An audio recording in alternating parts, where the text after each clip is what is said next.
నమస్తే. మన Andhra Telangana mart 24 news కి స్వాగతం. నా పేరు దేవి. నేటి వార్తలు. స్వాతంత్ర సమరంలో వాడపల్లి ప్రత్యేక స్థానం.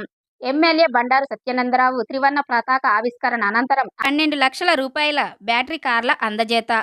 కొత్తపేట ఎమ్మెల్యే బండారు సత్యానందరావు మాట్లాడుతూ కోనసీమ తిరుమల వాడపల్లి శ్రీ వెంకటేశ్వర స్వామి వారి ఆలయ భారత స్వాతంత్ర చరిత్ర విశిష్ట స్థానం కలిగిన ప్రదేశమని పేర్కొన్నారు.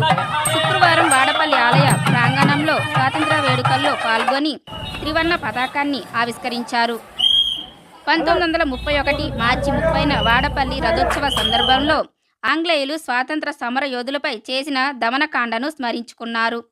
త్రివర్ణ పతాకాన్ని రథంలో ఉంచి రథోత్సవం నిర్వహించడానికి పూనుకున్నందుకు నాటి పాలకులు యోధుల ప్రాణాలను బలిగొన్నారని, నేడు అదే ప్రదేశంలో స్వేచ్ఛగా జాతీయ పతాకాన్ని ఎగరేయడం గర్వకారణమని చెప్పారు. అనంతరం భక్తుల సౌకర్యార్థం జేఎస్ఎన్ రాజు కన్స్ట్రక్షన్ అధినేత జంపన సూర్యనారాయణ రాజు అందించిన 12 లక్షల రూపాయల విలువైన బ్యాటరీ కార్లను ప్రారంభించి దేవస్థానం డిప్యూటీ కమిషనర్ నల్లం సూర్యచంద్రాకర్ రావుకు అందజేశారు. వృద్ధులు, దివ్యాంగులు, చిన్నారులకు ఈ వాహనాలు ఎంతో ఉపయోగపడతాయని తెలిపారు. ఎమ్మెల్యే బండారు సత్యానందరావు యువ నాయకుడు బండారు సంజీవ్తో కలిసి బ్యాటరీ కార్లలో దేవాలయం మాడవీధి ప్రదక్షిణ చేశారు.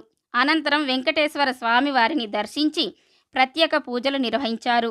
పండితులు ఎమ్మెల్యేకు వేదాశీర్వాదం అందజేశారు. ఈ కార్యక్రమంలో ముద్దునూరి వెంకటరాజు, గబ్బర్ సింగ్, కంఠంశెట్టి శ్రీనివాస్, పాలూరి సత్యానందం, సాధనాల శ్రీను, గనిశెట్టి వీరేష్, కొప్పిశెట్టి ప్రసాద్, కోసంపూడి రామకృష్ణంరాజు తదితర కూటమి నాయకులు, కార్యకర్తలు పాల్గొన్నారు.